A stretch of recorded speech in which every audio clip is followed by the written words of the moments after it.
مجھے جو آج خوشی ہے پاکستان کے قائدین اور پاکستان کے مستقبل کے جو لیڈرز ہیں جن کو میں دیکھ رہا ہوں ان کے ساتھ گفتگو کر رہا ہوں۔ حکومت وقت نے کوشش کی کہ ایک آئینی ترمیم لے آئیں۔ میں ایز اے سینیٹر بلایا گیا کہ جناب آپ کے ساتھ بھی ہم ڈسکس کرنا چاہتے ہیں کہ ترمیم کیا ہے، لیکن عجیب و غریب بات یہ تھی نہ کوئی کاغذ تھا نہ کاغذ کا ٹکڑا۔ اور یہی میرا میسج ہوگا آپ کو، منطق سے دلائل سے اپنی سوسائٹی کو اپنے ساتھ کریں۔ جناب اسد صاحب سے میں ان کا مشکور ہوں کہ انہوں نے مجھے ادھر بلایا۔ وہ واقعی آزادی کے ایک سپاہی ہیں اور میرا ان سے بہت قریبی تعلق ہے۔ آپ کا بہت شکریہ۔ مجھے جو آج خوشی ہے اور جس چیز کے لیے میں بڑا کمفرٹیبل ہوں آج، وہ یہ ہے کہ میں پاکستان کے قائدین، کیونکہ آج جو آپ کے سامنے بیٹھے ہیں ادھر بھی اور ادھر بھی کچھ کھڑے ہیں، یہ پاکستان کے قائد سمجھتا ہوں میں ان سب کو۔ پاکستان کے قائدین اور پاکستان کے مستقبل کے جو لیڈرز ہیں جن کو میں دیکھ رہا ہوں ان کے ساتھ گفتگو کر رہا ہوں۔ میں آپ کے ساتھ منطق اور دلائل کے ساتھ بات کرنا چاہوں گا، کیونکہ میری نظر میں جب آپ منطق اور دلائل سے بات کرتے ہیں اسی طرح ہم عوام کو کنونس کر سکتے ہیں، ان کو مائل کر سکتے ہیں کہ وہ ہماری بات سنیں اور ہماری اس موومنٹ میں اپنا ساتھ دیں۔ پاکستان اس وقت ایک آئینی بحران کا شکار ہو گیا ہے۔ اس کی وجہ یہ ہے کہ رات کے اندھیرے میں خسر پھسر کرتے ہوئے چپ چاپ حکومت وقت نے کوشش کی کہ ایک آئینی ترمیم لے آئیں۔ آئین کا آپ کو سب کو پتہ ہے، آئین کا ایک ایک آرٹیکل جو ہے وہ دوسرے آرٹیکل کے ساتھ جڑا ہوا ہے۔ اگر آپ ایک آرٹیکل میں کوئی تبدیلی کرتے ہیں تو اس سے آئین کو اتنا نقصان ہو سکتا ہے کہ وہ پوری طرح گر جائے گا۔ اس لیے جب آپ کوئی ترمیم کرنے جائیں تو آپ کو سوچ سمجھ کے کرنی پڑتی ہے، آپ کو ڈیلیبریٹ کرنا پڑتا ہے، آپ کو ڈسکس کرنا پڑتا ہے۔ آپ کوشش کرتے ہیں کہ عوام کی بھی نمائندے جو ہیں ان کو ساتھ لے کے چلیں، عوام کی آواز بھی سنیں، وکیلوں کو بھی سنیں، اور پھر آپ فیصلہ کریں آئینی ترمیم کا۔ آپ کو پتہ ہے کہ جب 18ویں ترمیم ہوئی تھی 1 سال لگا تھا۔ ایک کمیٹی بنائی گئی تھی، اس کے باقاعدہ ٹی او آرز تھے۔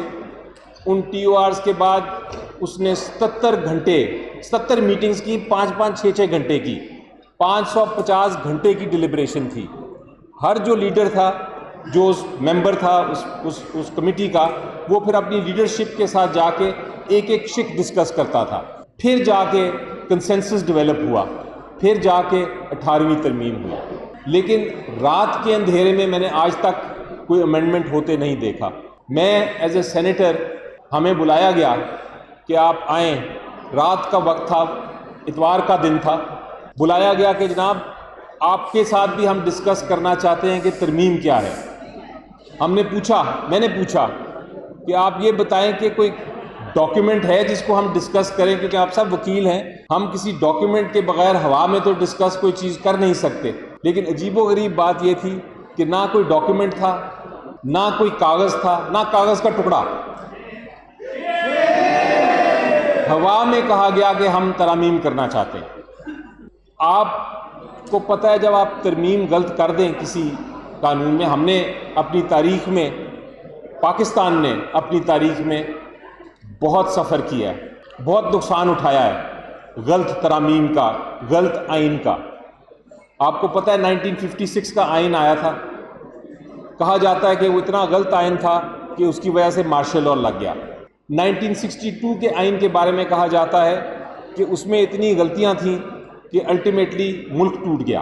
آرٹیکل 58(2) بھی آپ سب کو یاد ہے، اس کی ترمیم ہوئی تھی، اس نے ہماری جمہوریت کو کتنا نقصان پہنچایا۔ 4 حکومتیں ایک کے بعد گئی دوسری، اور پھر ایونچولی کیا ہوا، مارشل لاء آ گیا۔ تو یہ ترمیم کرنا آسان کام نہیں ہے۔ اب کیا وجہ ہے، ہم کیوں اپوز کر رہے ہیں، کیوں مخالفت کر رہے ہیں ان ترامیم کی؟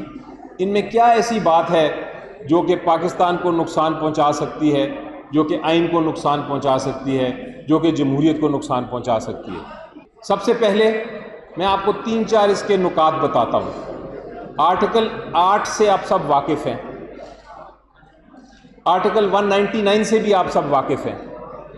جو کوشش کی جا رہی ہے، جو ہمیں پتہ چل رہا ہے کہ یہ کوشش کی گئی اور ابھی بھی کی جا رہی ہے، اسی لیے ہمیں اس کے خلاف کھڑا ہونا ہے، وہ یہ ہے کہ سویلینز، عام شہری کا بھی جو اس کے خلاف عدالت ہے وہ ملٹری کورٹ ہو سکتا ہے، یعنی کہ اس کی ملٹری ٹرائل ہو سکتی ہے۔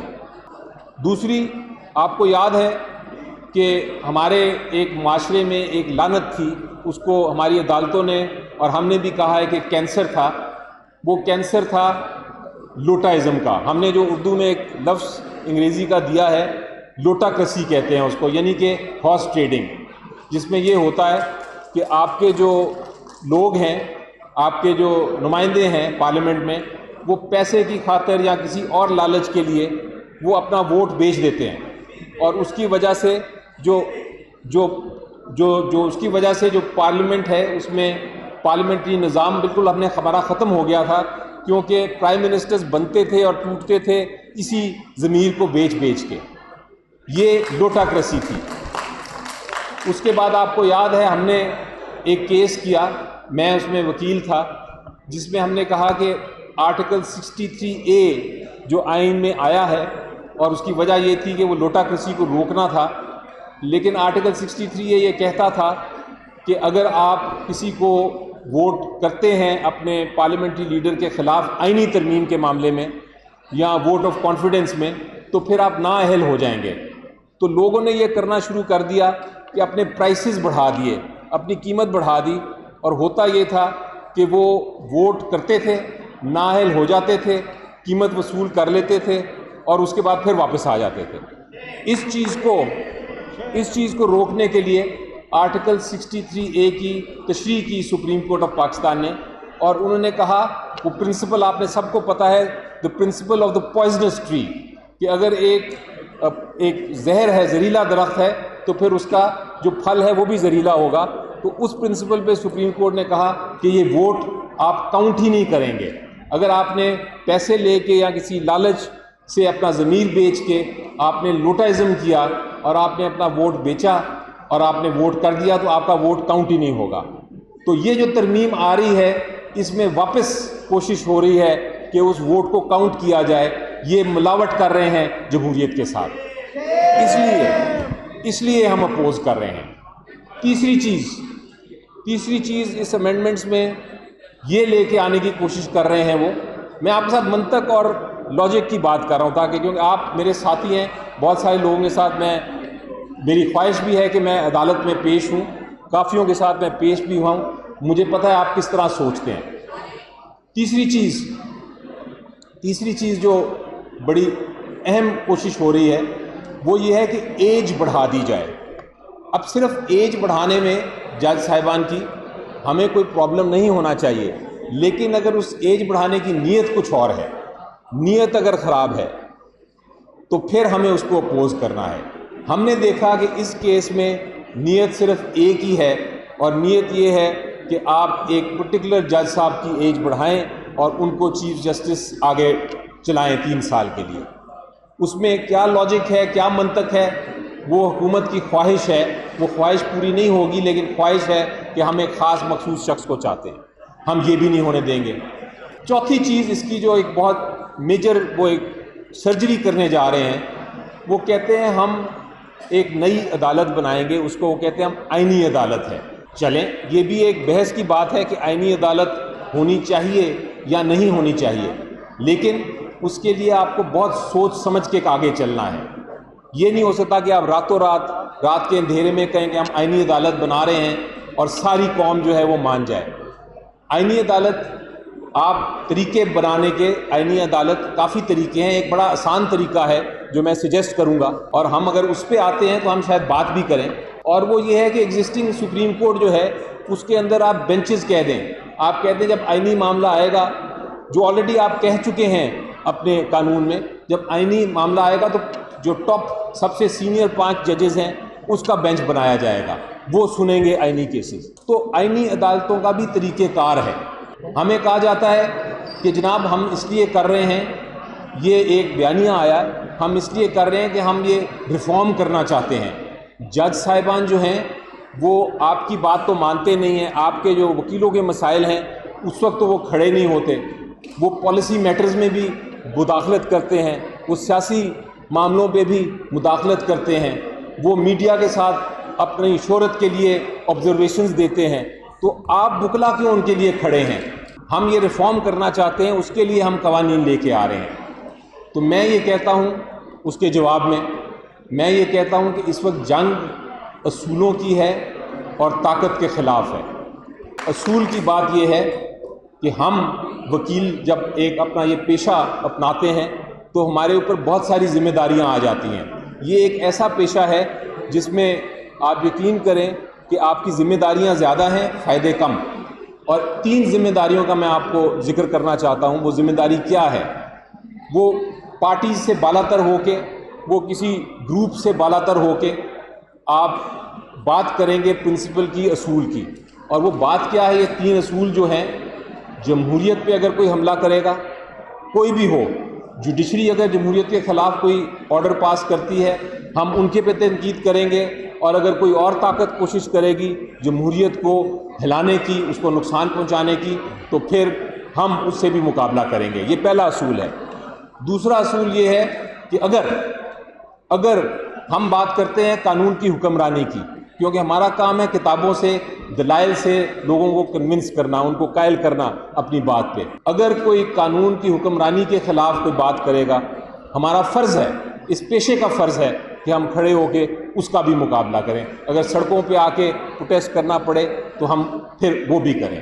اور تیسری بھی بڑی اہم چیز ہے، اور وہ یہ ہے کہ اگر کوئی ہماری جوڈیشری کی آزادی، میں ججز کو آپ چھوڑ دیجئے، جج کی پرسنالٹیز کو چھوڑ دیں، جوڈیشری کی، عدلیہ کی آزادی کی اگر کوئی بات کرتا ہے تو اس کو نقصان پہنچانے کی کوشش کرتا ہے تو اس کی حفاظت کرنا بھی ہمارا فرض ہے۔ یہ ہمارے پیشے کا فرض ہے۔ جب ہم کالے کوٹ کی بات کرتے ہیں تو صرف کالا کوٹ نہیں، میری نظر میں اس کے ساتھ پوری ذمہ داری ہے قوم کی۔ قوم ہمیں دیکھتی ہے کہ یہ لوگ بڑے سویلائزڈ لوگ ہیں، یہ لوگ بڑے عقل مند لوگ ہیں، یہ بڑے پڑھے لکھے لوگ ہیں، یہ اچھی اچھی باتیں کرتے ہیں۔ تو ہم نے دکھایا ہے اس ہال سے، اسی بار نے، یہاں بار کے پریزیڈنٹس کی بھی تصویریں ہیں اور ججز کی بھی اس کورٹ کی تصویریں ہیں۔ اسی بار نے دکھایا ہے کہ جب بھی ضرورت پڑی ہے قوم کو ان 3 اصولوں کے لیے تو پھر ایک موومنٹ چلی ہے۔ تو میں آج وارننگ دینا چاہتا ہوں کہ آپ اس ہارنٹس نیسٹ کو نہ چھیڑیں۔ یہ ایک پاکستان کی عوام کا دل ہے اور دماغ ہے، ان کو نہ چھیڑیں، کیونکہ ایک بار یہ آگے باہر تو پھر پوری قوم ان کے پیچھے لگے گی۔ اس لیے رک جائیں، ابھی جو آپ کرنے جا رہے ہیں رک جائیں۔ آپ کے پاس نمبرز بھی نہیں ہیں، بائی دا وے، یہ بھی میں آپ کو بتا دوں۔ ان کا خیال ہے کہ یہ نمبرز لے آئیں گے، ان کے پاس نمبرز بھی نہیں ہیں، ابھی یہ ہوا میں ہی باتیں کیے جا رہے ہیں۔ لیکن یہ اچھی بات یہ ہے کہ وکلا ان ہوا کی باتوں کو بھی دیکھتے ہوئے اکٹھے ہو گئے ہیں اور کہہ رہے ہیں کہ نہیں، بس اور نہیں۔ اور یہی میرا میسج ہوگا آپ کو، منطق سے، دلائل سے اپنی سوسائٹی کو اپنے ساتھ کریں، ان کو بتائیں کہ یہ کتنا بڑا نقصان ہونے جا رہا ہے اور اس نقصان کو ہم کبھی کسی صورت میں منظور نہیں کریں گے۔ یہ پوائنٹس ہیں جو ہم نے بار بار ریپیٹ کرنے ہیں، اور انشاءاللہ آپ کے ساتھ، میں آپ کے ساتھ ہوں اور آپ میرے ساتھ ہیں۔ جب تک ہم اکٹھے ہیں انشاءاللہ ہماری جیت ہو۔ Thank you very much.